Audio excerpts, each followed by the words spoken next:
Hey guys, Michelle here from Michelle Creations. Welcome back to my channel. Welcome if you're new here. Hope you guys are having a fantastic day. We're nearing the end of October, and then another holiday or few holidays roll back into play.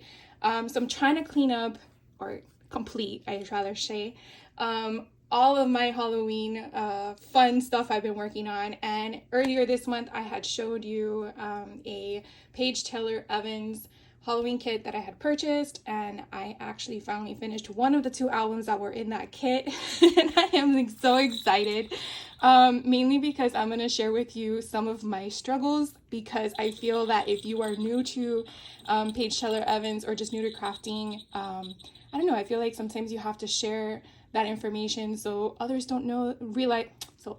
realize they're not alone. I think that's very important. So if you didn't see my haul video for the kit, I will try to link that down below so you can watch to see what was included in it. I'm just going to kind of briefly go over because I don't want this video to be too long. When you purchase some of the stuff in her kit, if you did, because it is sold out, she already pre-recorded everything. So it's not a live class that you have to watch. If you're familiar with other classes, for example, Vicky Booten, when she does her kit, it's typically live along with being recorded. So if you get her access only after the class took place, then obviously everything you're going to watch was already done. But if you opted into her class for the event, it is live and in person. So again, it's just every artist does their own thing, and that's totally fine. But it's just something to be aware of if you've never taken someone's class, to kind of be in the know, in my mind. So anyways, let's get back to the task at hand. So this album is a 4x4 album. I've never done one. It is, to me, very small, but I feel doable.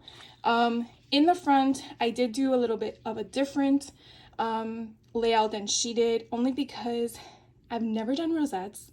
These things being so small were, to me, with my fat fingers, did not work. I was very struggling, and I'm like, I don't want that to deter me from the album. So what I did was I actually managed to get one out of the 4 I think she had on her page done, and I'm like, okay, I can't work on this. I'm gonna keep going with the rest of the pages and come back to this at the end. So I did work on this last. And so what I came up with after going on other people's YouTubes to figure out how to make this bigger so that I can manage it, I found that you just basically have to choose a wider gap in your scoring. And so it is also tricky because depending on how wide your gap is may also depend on how long your paper strip has to be.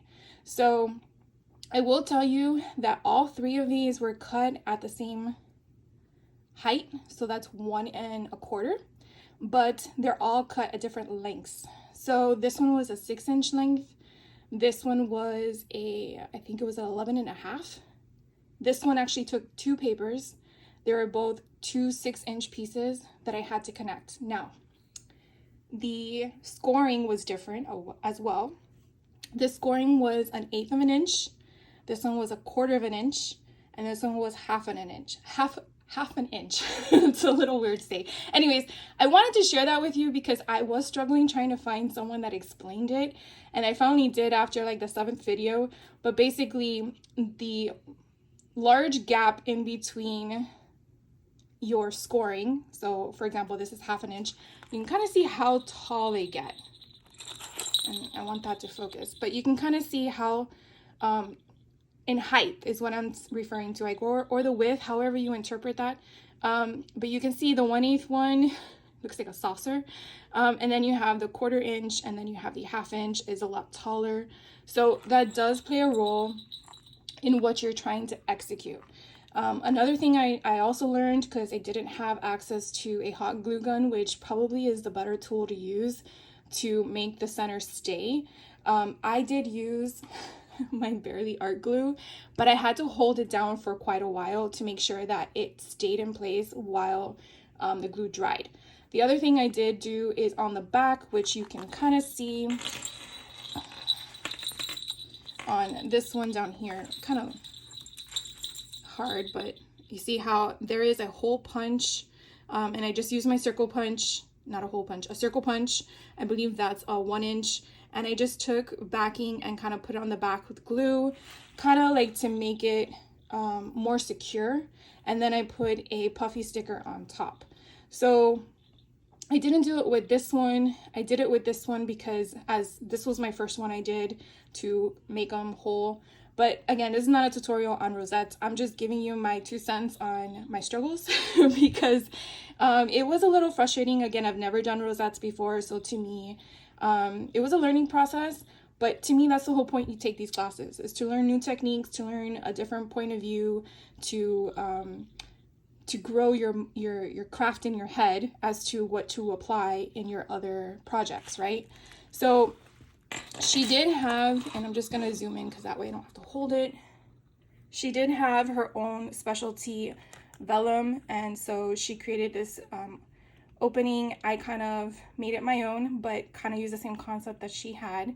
And so again, another thing I've never done before was use a sewing machine to keep these in check. So you will see some of my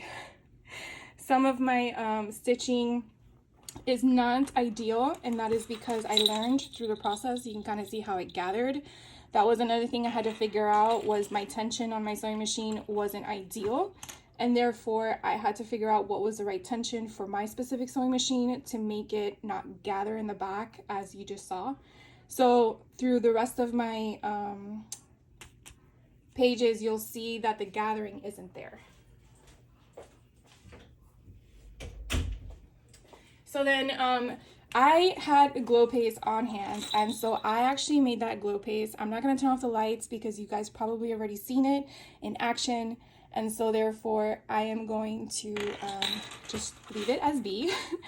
But each page probably has a stitched piece of ribbon, or I guess pom-pom string, however you want to interpret that. This one here was a pre-made pocket protector, and we basically put some sequins in here, and then we sewed it. And again, my sewing is not perfect. Don't judge, please. This was a pre-cut that came in, and if you bought her individuals, that was a I think cut apart is what she calls it, that you can use in your sewing machine, I mean in your Cricut machine or your Silhouette machine. This one was actually a lot of fun. I've always done snowflakes, or I'm sure a lot of you have done snowflakes, right, when you were a kid, but this was to make a ghost. It was just like, let me just take it out. I can't. This little guy is so cute. I love how he looks like he has his hands up in the air, like he's ready to scare somebody. And then we use these little jemmies to make his eyes. Now this guy actually hung out on the outside, and I love that, but I didn't want to put jemmies on him because then it would be sticky on the back. But it was just so cute, and I just couldn't resist. So I had to share that up and close with you guys. And again, some pages were very easy to make. Some pages did require a little bit of time, and when I say time, probably 30 minutes to an hour. I want to say that this is paper piercing, and if I'm wrong, please correct me, but it's basically taking a cut file and then backing it with different cardstock colors. And I've never done this before. Yes, I know you're probably like, what? But it was a lot of fun, and I would urge anyone that's hesitant to try with something very basic like this. I think it's very easy to do. I have seen others that do all out words and sentiments and stuff, and I'm like, I praise you, because I don't think I'm gonna ever get there, but this was doable for me. So something definitely to try if you haven't tried it. I really had a lot of fun doing that. And then these are just little tiny ones that just flap up, so that was fun. And then this one, I'm just gonna take them out and show them because I think that's kind of better than making that noise with that jingle thing. Look how fun this is.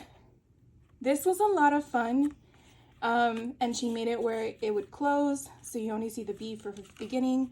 Now, obviously, you're not going to really cover this with anything, but it's just like a great filler piece. You could definitely put a picture on the back. You can probably put like a sentiment or a journal piece on the front. And then some of the pieces that came in here were basically just already pre-cut for us. This was one of her exclusive page protectors, so it has that already built in. I didn't sew anything here, I just sewed this, and as you can see, I'm still learning the process. Okay, so this one here, I want to share how much fun this was and how much I had to laugh at the end. So I didn't watch her entire video when I made this, and if you're watching it, if you're looking at this and you're already laughing, I'm gonna be laughing with you. So I've never, like I just showed you one, I've never done something this much, and it included a shaker. The shaker part was very easy, but when we got up here, I wasn't paying attention, and so I made the whole thing purple. And if you can see already, there's supposed to be flames coming out of the cauldron. They're not supposed to all be purple, because the purple part is only supposed to be down here, which you can definitely see that I made the stick a different color, but I wasn't really focused or paying attention on the actual design. So I have to laugh at myself, and again, only the viewers that are watching this and me are gonna know, but yeah, so it's a happy accident, right? But it looks okay, but I was just like, I can't believe I did that. Of course, after I did all that work and then I watched her video, I'm like, really, Michelle? You couldn't just watch the whole thing and then do the work? So sometimes you actually have to watch the whole video of someone's tutorial before you start playing with it. And then this is just a cute little coffin. I did foam dot some of these things on the back because I felt like it elevated it a bit. And then we have some cute little fillers. This one was a lot of fun. She didn't pop dot it. I did with very thin foam dots. But I felt like it kind of gave it that spookiness exactly how I wanted. This was a cut file included in the kit, and then she just showed us what colors she used.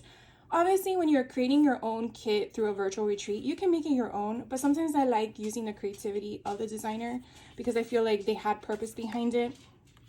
So sometimes I stick with it, sometimes I don't. This was something of the acrylics that she had in the kit. Now, I feel like maybe later I might go back and use UV resin and fill in these little sections here with maybe some glitter or whatnot. Do I have to? No, but I feel like it would be kind of fun, especially with this candy corn with all the different colors. So just wanted to share that with you. And again, some of these are simple. Some of these are like, really? So this looks like so much fun. I have never hand stitched paper before. And then you're gonna add in sequences. So it is actually on both sides. And this took me probably about, I would say 2 hours. So I popped in a video and I basically did this the entire time. I don't know if I would do this again. It is kind of cool, but yeah, it would have to be an investment because I don't know. It's cool, but yeah. So it definitely took me 2 hours to do this again, but I've never done it before, so it could also be because of my experience. And then again, we're just using some filler pages here. Oh my gosh, this one was hilarious. Here we have a pre-made bookshelf. And so we basically use just little slits from the paper to create the bookshelves.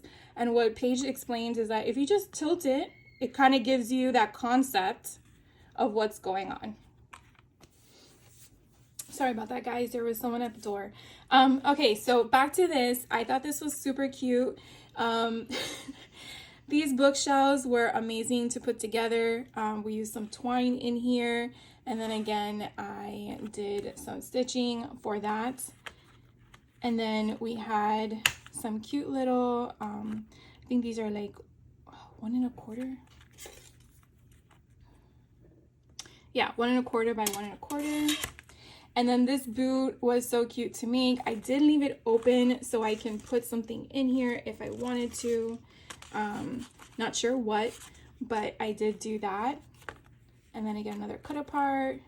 Here is one to just do Halloween on the front. This little beauty right here. All I gotta say is I give a lot of props, a lot of praise, everything to people who hand stitch anything. This took me 5 hours, and as you can see, I got so frustrated. I was like, forget this, I'm not gonna do every hole. So I cheated there, but yeah. So I even ran out of thread, so I put 2 little pop dots on there. So OMG. But I learned 2 different types of stitching, which I really like this. This was pretty cool in how the design came out.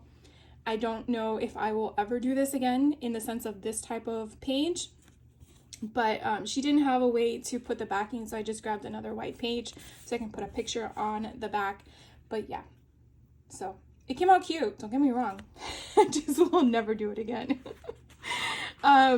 This was part of the packaging, so we put some holes in it. And then this little beauty, which is the last page, oh my god, it came out so cute. So we basically just took 3 sheets of paper and then just distressed them to make them look like hills.